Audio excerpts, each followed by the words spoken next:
Welcome to the CBS Radio Mystery Theater Archives, the only YouTube channel which has the original classic episodes of the CBS Radio Mystery Theater in order with no ads.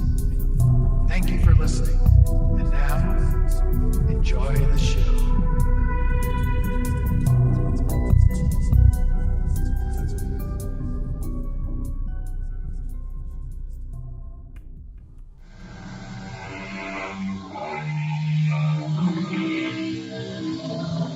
Come in. Welcome. I'm E.G. Marshall. Has it ever occurred to you that success breeds its own failure? We've all heard of actors so successful in one role, they are never offered anything else. This also happened to a famous writer, the creator of the first great fictional detective, Sherlock Holmes. Our story today is not written by Conan Doyle, but is about him and those unmanageable days when he refused to compose one more Holmes adventure, and a mysterious mirror that so mesmerized him that he had to. Louise, I want you to look straight into that mirror and tell me what you see. I see my own face. What else is there? You don't see any shadows moving across the glass? What kind of shadows? Something in the shape of a cross? No. More like a dagger? Oh, Arthur, you're not seeing that again.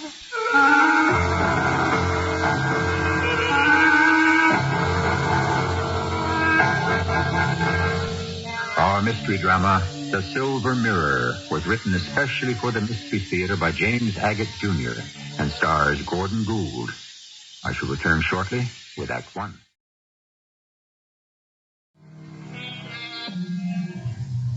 Interestingly enough, nothing of this extraordinary tale derives from any of the published works of Arthur Conan Doyle, but is contained in diaries and letters kept in the British Museum. Originally, Doyle studied medicine and became a successful doctor. He gave that up in order to become a writer. Now, at the age of 40, he is sick and tired of turning out his popular Sherlock Holmes adventures, and so he is giving that up. I'm a free man, Louise. I can write what I please without that cursed detective jumping out at me from every page. You mean that's the last Holmes story you're going to write? Well, that's wicked. I had to do it, Louise. Either Holmes had to die or I would. Oh, don't be silly, Arthur. He's only a creation of your mind. Dearest wife, you don't understand. To me, Holmes is as alive as anyone I know. And I simply don't wish to see any more of this. I hereby dissolve our friendship. I don't understand you at all, Arthur. If you'd had years of failure, well, that might be a reason to try writing something different. But you've had years of success. 24 Holmes' adventures are 23 too many. I'm not saying I'll never write him again. Perhaps someday I will revive him. But what's Peter going to say? He's not going to like it. But I like it, Louise. Well, my girl, you see before you a happy and liberated man. Arthur Conan Doyle may at last turn his thoughts to writing about other people.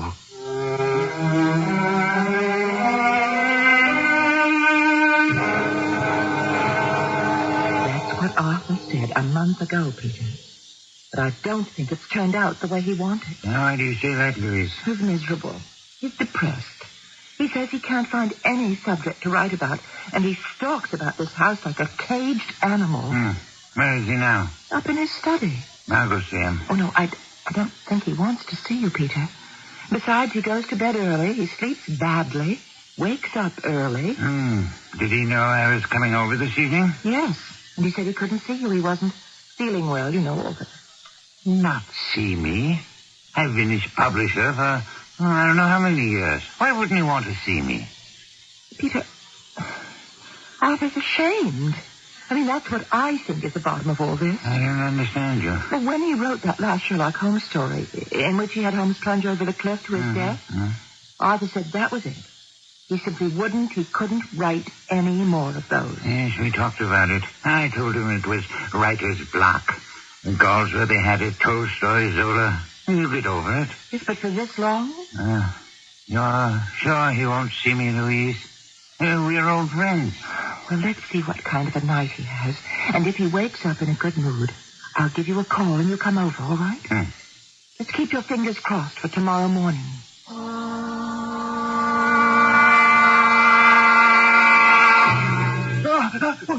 Arthur, wake up. What is it? You were crying out in your sleep as if someone were attacking you. It's the same nightmare, isn't it? Yes. Yes, it always is. They were after me. It was frightening. I was rooted on the spot. I couldn't get away. I could never get away. It's only a dream. But so real. The way my feet wouldn't move. Was it only a dream? Every time I say to myself, is it a dream or a warning? Arthur, I won't have you talk such nonsense. A warning? You're just going through a bad time. That's all it is. It was suspended in the air, following me. Just like last night. And 2 nights before that. What does it mean? Why is it? The dagger? Yes. You're overwrought. Oh, darling, just be sensible. You haven't killed anybody. But I have. I killed off Sherlock Holmes. Oh, why must you go on like this? You're a professional writer. You created Holmes and Watson and Moriarty, and they're made-up characters. They never lived. So nobody has died. I'm not so sure.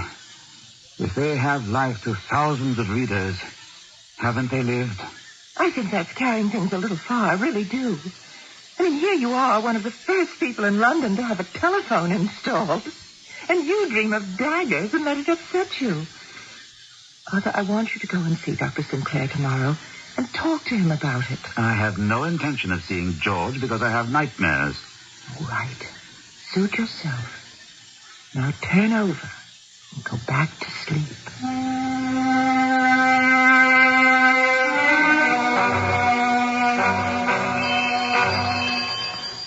Who do you suppose that is at this hour of the morning? I hate being interrupted when I'm having breakfast. Oh, just go on eating, darling. I'll just go see who's at the front door. Peter! It's Peter Matson, Arthur. Arthur, I don't usually visit my writers this early, but I happened to be passing by, so I thought I'd drop in. You two sweet people must think I'm an awful idiot. Louise telephoned you this morning, didn't she? Louise telephoned me? She got you up at the crack of dawn and she said, Peter, I'm worried about Arthur. Sit down, Peter. May I pour you some coffee? Yes, I did call Peter this morning, and yes, I am concerned about you. You don't look too well, Arthur. Have been burning the midnight oil? I've been having peculiar dreams in the last few weeks. They wake me up, and then I don't get back to sleep. I wish you could see yourself. I never look in the mirror. Haven't since I was a child. Couldn't bear the shock. You look gray in the face. It's not becoming. I'm going to leave you two now. I have lots to do. Peter, would you stay for lunch? Arthur and I are going out. Oh, we are? Look at the sun up there. This is the first decent weather London has had in weeks. And you and I are going out to enjoy it.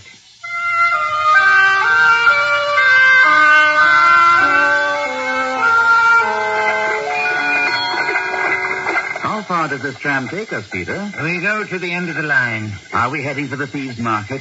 I haven't been there in years. Neither have I. I always enjoy watching people buy back what's been stolen from them. Been having a rough time since you stopped the Holmes adventure stories? It's no secret. I don't know if it's my subconscious making me feel guilty or what. But, Peter, I'm determined not to get back into that rut. I was getting awfully stale. No, not to your readers. No, I'm not exaggerating, but we're getting mail by the sackful, demanding more of your Holmes and Watson stories. No, stop. All out, please, Marky. All out.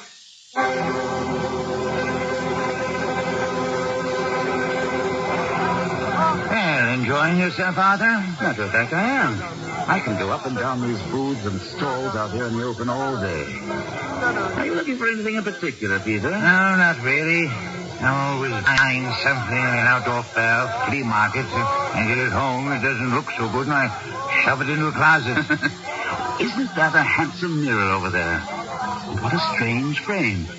Let's take a look. Seems quite old. The frame could stand repair. Considerable cleaning. What's extraordinary is how clear the glass is. See here, on the back, a metal ring. That's what it could have hung from. I wonder if the frame is really silver or just some white metal. Hard to tell, it's so grubby and black. My guess is it's a few hundred years old. As you say. It's probably hung somewhere in some old castle. The carving on the front of the frame intrigues me. I wish I knew about those things. I say, are you the owner of this stall? I am that, sir. This mirror, what are you asking for it?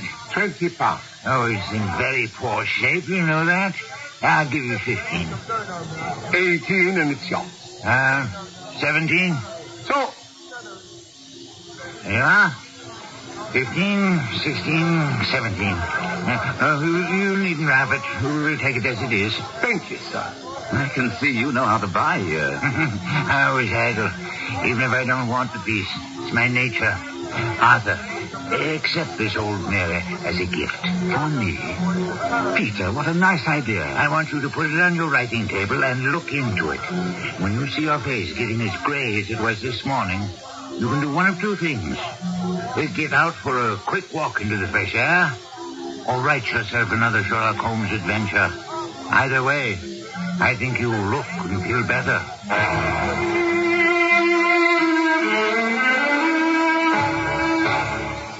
Louise, will you come here a minute? I want you to see something. What is it, dear? Oh, doesn't that mirror look nice? How did you get the frame to shine so? I used some coarse salt and wood ash and a great deal of gentle rubbing. Well, it's taken every bit of tarnish off. It's certainly not the same old filthy thing you brought home the other day. What did Peter say? I haven't spoken to him. You're the first to see it. But that isn't why I called you in here. Louise, I'm propping this up against these fat books.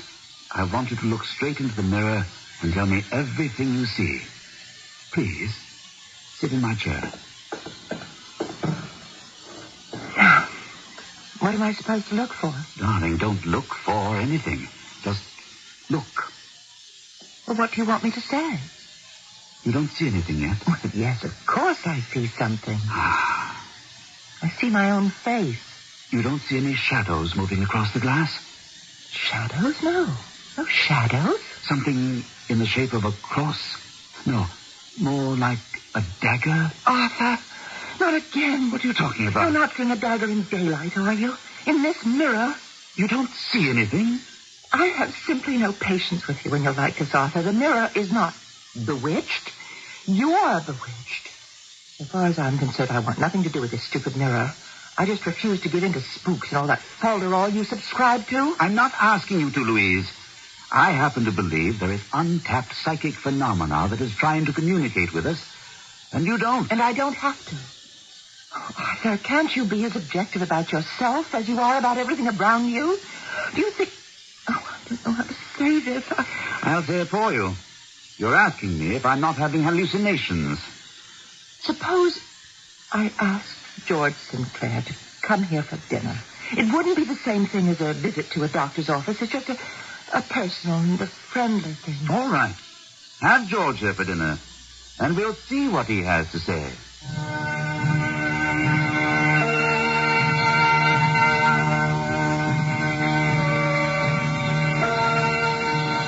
Sir Arthur Conan Doyle once said, "Never shut your mind to the unusual or the unaccountable." How often have I said that when you have eliminated the impossible, whatever remains, however improbable, must be the truth. How close he is to the mark, I hope we shall learn when I return shortly with Act 2.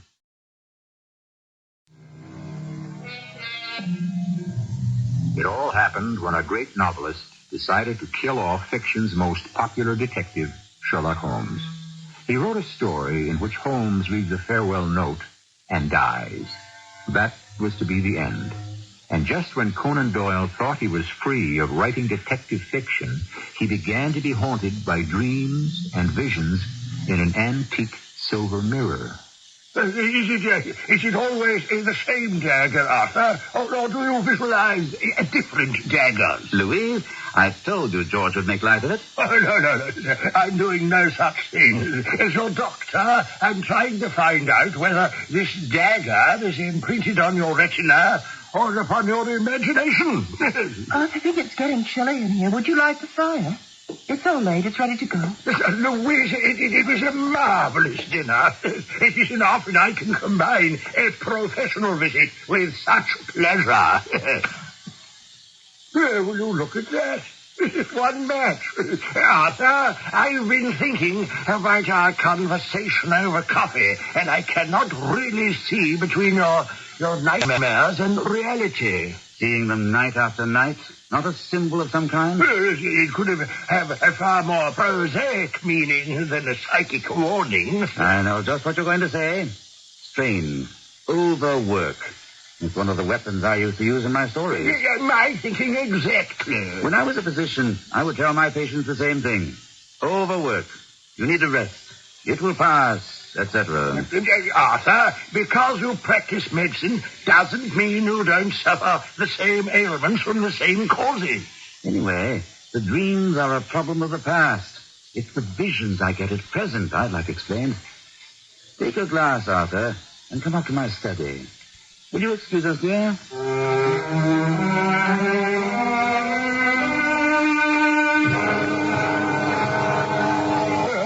I'll say this. Nobody has the time or the patience or the talent to make a mirror like this today. All that finely wrought silver.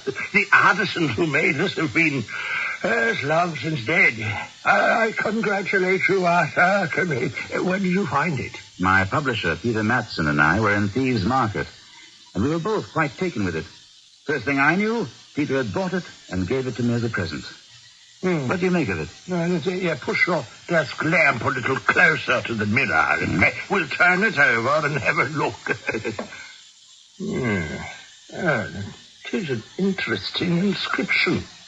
You don't happen to have a magnifying glass? Yes, right here. Oh, good. Let me have a pencil and a sheet of paper. I will make a sketch of this inscription. Help yourself. You know, I have a patient who makes a hobby of heraldry. He may give us a tip. There's peculiar marking, the way those letters are twisted together, and that head, it's a dog or a cat or a lion. George, I asked you up here not so much to have a look at the back of the mirror as at the front. Yes, just a moment. I'll have it. It's all drawn in a moment. There's a snake-like mark. There. Now, would you turn the mirror around so it faces you? Prop it up against those two big dictionaries on the table. You can leave the lamp where it is. Well, now what? Now, you stay seated in my chair. I'll stand behind you, and we'll both look straight into the mirror. Arthur, is this what you do when you're alone? Gaze into the mirror? I'll tell you what I do. I'm sitting where you are, writing, concentrating on the words on the page. Then all of a sudden, I get an impression of movement, as though I see something fluttering or waving out of the corner of my eye. Oh, yes, peripheral vision. If I look up quickly, there's nothing. But if I very slowly raise my head, there is something moving in that mirror. Yes, I'm looking. But keep on. Be patient. Do you see anything? Not yet. Perhaps we shouldn't be talking, huh? I don't know why that would have anything to do with it. Unless sound vibrations disturb... Like a telephone ringing to another world. George, that's brilliant. A telephone to another world. I'm going to use that line someday. What you see in the mirror, Arthur, is it just movement, like a passing shadow? So far, yes. But each time, the impression is stronger. What do you mean more definite? You see recognizable objects? Not exactly. I've seen shadows in the shape of a cross or a dagger. But this morning, I was alone in here, and I was sure there were two separate, distinctly separate things. Can you Well, describe them better than that. I can't describe them at all. That's why I call them things. They could be curtains or people. But I do get the impression there is a life going on inside that mirror. Frankly, I don't think we're going to see anything this evening. It's very strange. This is the first time the mirror has failed me.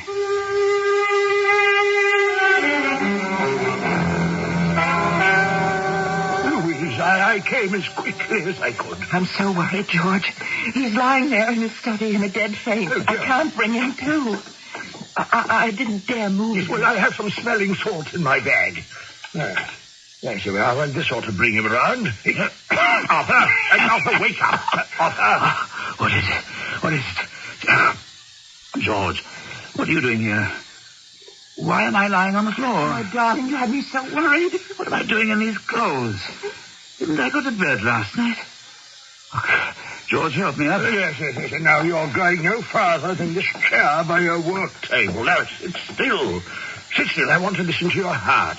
Arthur, last night after George left, I was so tired I went straight up to bed. And it wasn't until this morning when I came down and found you here on the floor. Oh, George, is he all right? Is he going to be all right? I spent the night here, on the floor. Don't talk. Oh, take a deep breath. That's right. Now, let it out slowly.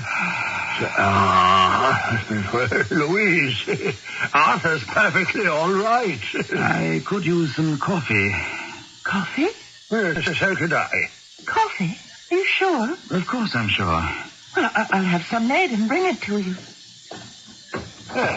Well, what is it you want to tell me, Arthur? How do you know I want to tell you something? You'll never drink coffee in the morning, and it takes far longer to make coffee than tea. You wanted Louise out of the room. You're getting as discerning as my friend Sherlock Holmes. Last night, about an hour after you left, I was writing at this table. I looked up, and I saw actual human figures in the silver mirror. Yes, well, were they familiar to you? Recognizable as in a dream? Not at all. I'd say they were from a previous era. 16th, 17th century, by the way they were dressed. You say they. Well, how many? A young man and a young woman. He had a little beard and a mustache. Italian-looking. He was playing a guitar. He put it down, and he stood in front of this young woman. She was beautifully dressed, certainly nobility, but the most distinctive thing about her was her red hair.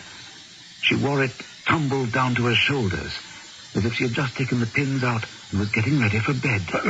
Did they say something? Did you hear them speak? Not a word. They just looked at one another, and that was all. What was all? All I remember. That's when I must have fainted. Yes, well, Arthur, evidently these visions, or whatever you see in the mirror, only appear to you at night. I'm going to have the pharmacist make up a prescription for you. Now, before you go to bed, take 2 of the tablets. You'll have a good night's sleep. You think I'm hallucinating, don't you? Before I had the mirror, I had bad nights, nightmares. I saw daggers. Louise thought the same thing. And now you do. Yes, but a great many people are deeply affected by visions they don't understand. And I'm not taking the chance that Arthur Conan Doyle will end up on a slab in the morgue, having died of shock. He won't, I assure you. As I know he won't, because I'm going to watch him like a hawk. Here's your coffee, you two. Louise, bless you. I'm going to ask you a favor. Arthur and I have had a long talk, and we agree.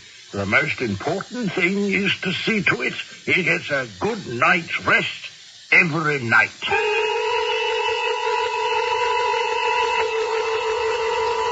Arthur, where are you going? I'm going up to my study to write. I always do after dinner. Well, I shall come up for you at 11, and then it's bedtime for you. Louise, I can't work to the clock. Suppose I'm in the middle of something I'm writing. I can't turn it off like a water tap and then turn it on again tomorrow. I am coming at 11 o'clock into your study, and if you're not finished, I will sit there and wait for you. Arthur, I'm going to make sure you take the sleeping tablets George prescribed. I'll take them. I never said I wouldn't. All right, Arthur. Just so long as that's understood. Oh, no. Lord in heaven, it's not possible. What are you doing? Can't you see? Look behind you. Arthur, what's going on in there? I'm not seeing this. I'm not. Arthur, what's the matter?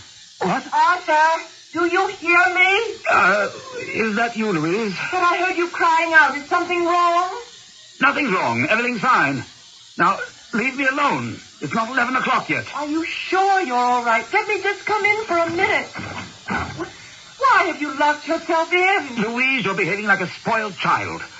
I need to be alone while I'm writing. You know that. Now, go away. At 11 o'clock, I'll unlock the door. Mirror, silver mirror, show me your secret one more time. Mary, my queen, protect me. The king wants me dead. I have done nothing to harm him. Nothing. My dear master of music, no one will harm you. My queen, they think that your love of music has turned into a love of myself. I am still Mary of Scots. My word is law. I hear them. They have knives. On my knees, senor, I thank you. What are you doing in my wife's chamber? David came to sing me the songs of Italy. Oh, only to sing to you. No whispers. No secret words. Yes, he whispered to me, Darnley, that you plan to murder him. That there are men in the passageway. Is that true, husband? I know nothing about it. Then sheathe your dagger. They were going to kill the poor little Italian. What have I seen? What murder is it?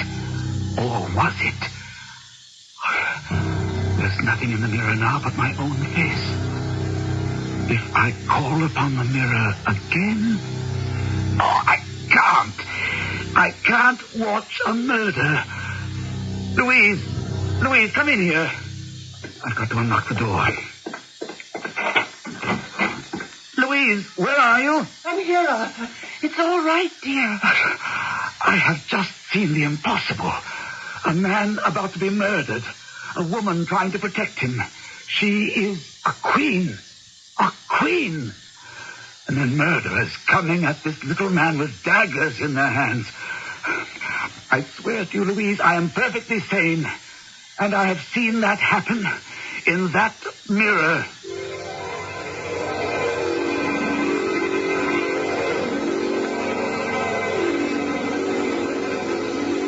How much of Conan Doyle's peek at the past, strangely transmitted through the silver mirror, was self-induced hypnosis, and how much was actual, we shall never know. For we only have the entries in his diaries and mention in accounts of his personal adventures. What we do know is that Doyle was so troubled by these recurring visions that he took the one step few men dare to take when their own sanity is at stake. I shall return shortly with Act 3.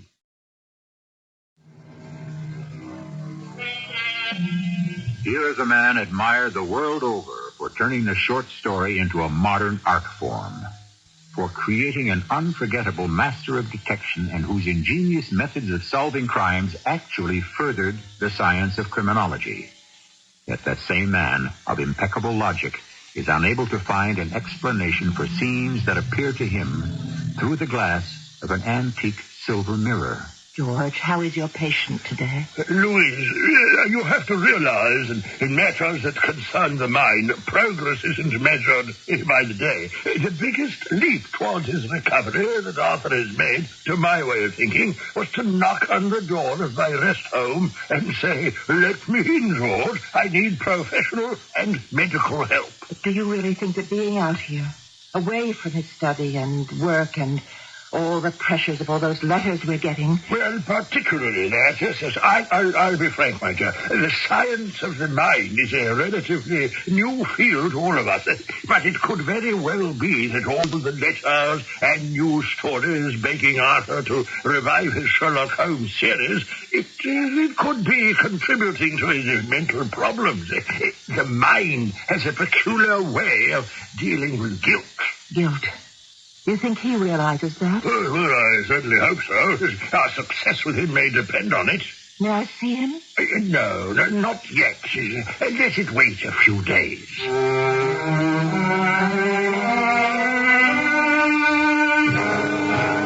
Guilty? Is that what you think is at the root of all this? Well, I haven't decided, Arthur. Well, how can I? What we're both trying to find out is why you see things that you do in the silver mirror. I'll tell you why, George. I have a simple explanation. Nothing to do with feeling guilty because I killed off Sherlock Holmes.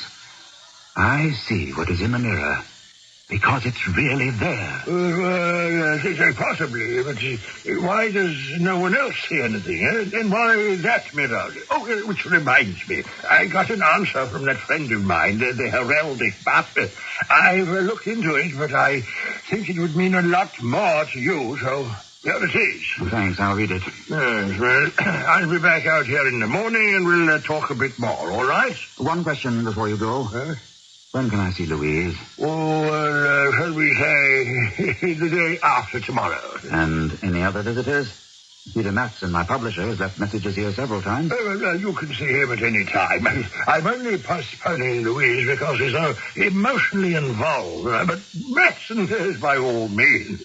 You know, this place isn't a jail. You came here voluntarily to try to put your mental house in order, and if friends will help, well, then by all means, see them.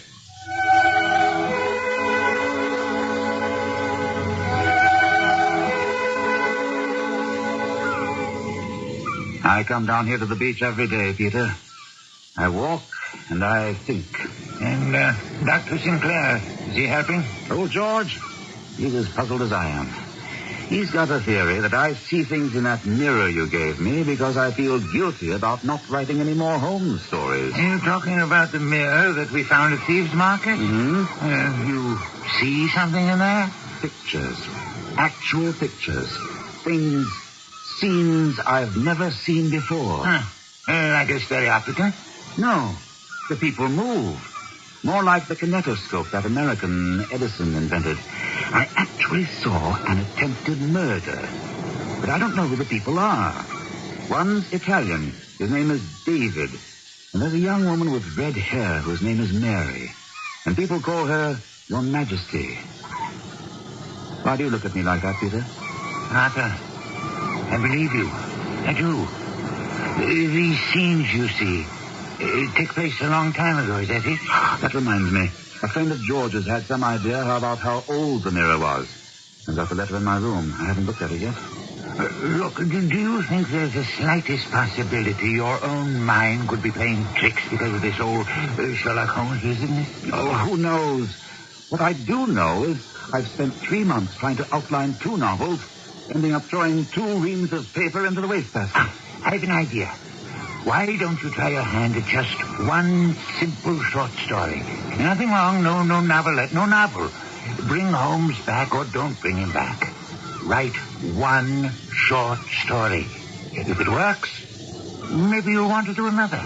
I can't write here. So leave. Walk out. Write at home as you used to. I can't write at home. Louise? The worried wife. Well, then come to my place. I won't tell anyone where you are. You can have a room all to yourself. Fireplace, bath, no one to disturb you. Just to walk out of here? What's the alternative? You walk on this beach and you brood and you talk to the seagulls. Inactivity is not for you, Arthur. You've got to work. Think about it. I don't have to. I think you've solved my problem. Work. Now, tell me, what's all this about the silver mirror? Peter, I want you to see it in action for yourself. I'll get myself over to your house. You go over to my house. The back door is usually open. Tomorrow morning, go up to my study and bring the mirror to your place.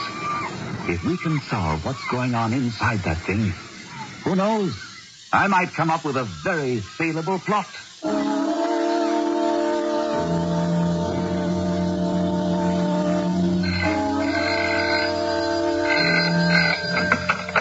Hello? Is this the Conan Doyle residence? Yes, hello? Louise? Yes? This is George, Dr. George Sinclair. George, is that really you? Louise, Arthur isn't here.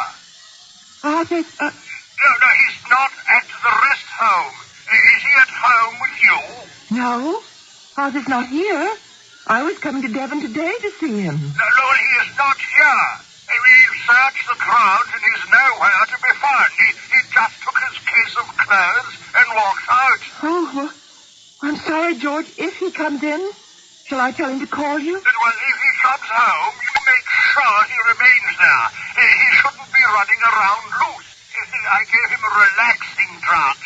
He might suffer all kinds of delusions.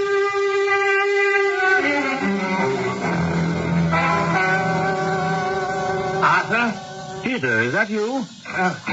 I've got it. I've got the mirror. Oh, careful with it. I don't want it broken. Oh, you shined it up. This was some bargain. Now, what's the history of this fancy piece of glass? You had a letter from a friend of your doctor's? On the back of the mirror, according to what he writes, you see that letter M and the face of a lion? That's the Lion of Scotland.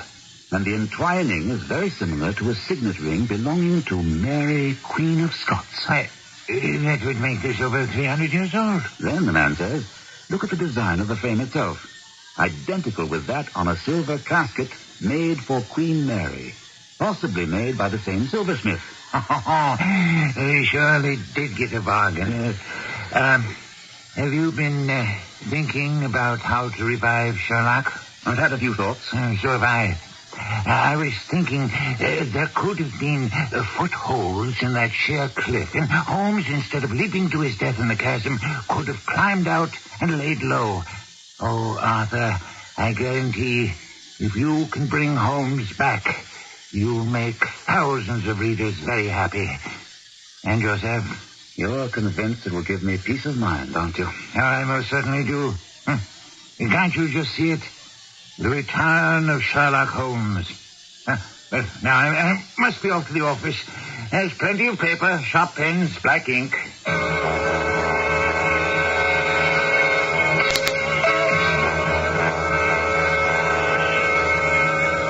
I moved my head to look at the cabinet behind me, and when I turned, there was Sherlock Holmes, smiling at me across my study table. I rose to my feet in utter amazement, and then fainted for the first time and last time in my life. Who is that? Your husband, madam. Darnley. What are you doing with that dagger? It is. I recognize her now from her portraits. It's Mary, Queen of Scots, and Darnley, the king.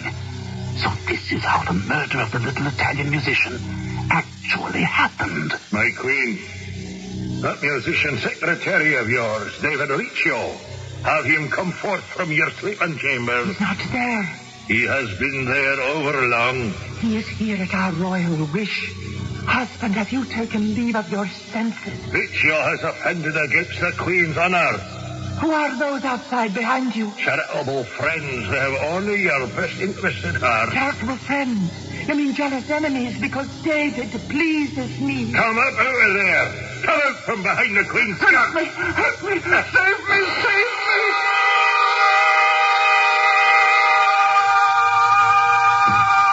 Arthur, what is it? Why are you sitting here in the dark? Cook says you haven't eaten anything all day. Here, let me light this lamp. That's better. May I sit down? Arthur, you don't look well. You're white as a ghost. I have seen ghosts, Peter. Enough ghosts to fill a graveyard. Over and over, murder and death. In your mind's eye? In the silver mirror. It was more than anyone could bear. How cruel our ancestors were. Is that why you turned the mirror face down? Don't ask me why I have been chosen to have the privilege of seeing the reenacted past. But I have. And I don't have 300 years to forget it. Do you believe me? Yes. Yes, I do believe you. I only wish there was some way that I could share this with you. David Riccio. Remember your history? The Savoyard who played the guitar for the Queen and sang her melancholy songs. I saw him murdered by Darnley and Douglas and Scott. I saw the pitiful little Italian dragged kicking and screaming to the head of the stairs of the Holyrood Palace. I saw him savagely stabbed 50, 60 times and then thrown down the stairs. And then? As soon as the murder was done, it all began again. The wretched mirror repeating the entire tragedy. I couldn't bear to look anymore. And I didn't dare to break the mirror either. Break the mirror? Oh, I'm glad you didn't. Now that you tell me what you saw, it all fits together. Much of English history is in ruins today, but in Mary's palace in Holyrood, the very room where David Riccio met his death, there is a contemporary engraving. The top of the stairs down which Riccio's murdered body was thrown is in the picture. The door that faced the hall through which the murderers entered, and a back wall that faces the room, the door, the hall, and the stairs. Now, on that wall is a mirror.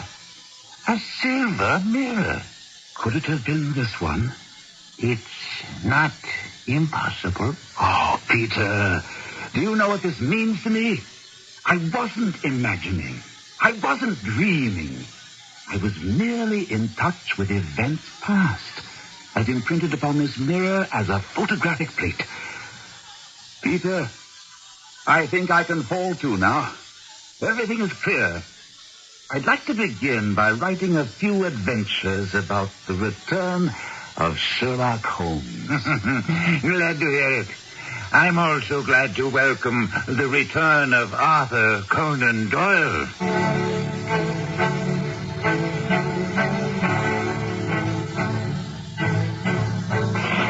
Conan Doyle did revive his immortal character and wrote another 13 Sherlock Holmes stories, including the famous Hound of the Baskervilles, which story contains that unforgettable exchange demonstrating Holmes' unique powers and deduction. Watson, is there a point to which you wish to draw my attention? Holmes, the curious incident of the dog in the night.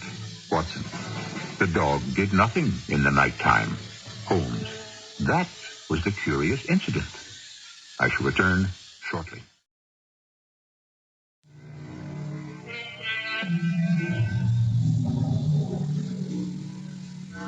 Call it a cult, call it the expression of a need. Since the death of Conan Doyle some 50 years ago, the fame and name of his principal protagonist lives as if it had sprung alive from the printed page. There are groups the world over, clubs such as the Speckled Band, made up of devotees to detective fiction. And we are proud to announce there are members of the Baker Street Irregulars who are fans and listeners to the Mystery Theater. After all, we're all the same family, aren't we? Our cast included Gordon Gould, Marian, Seldes, Earl, Hammond, and Ray Owens. The entire production was under the direction of Hammond Brown. I hope you enjoyed this episode of CBS Radio Mystery Theater. If you've enjoyed this and want to hear more, please subscribe to this channel. You can also visit my other YouTube channel by searching Mr. Brian McCarthy.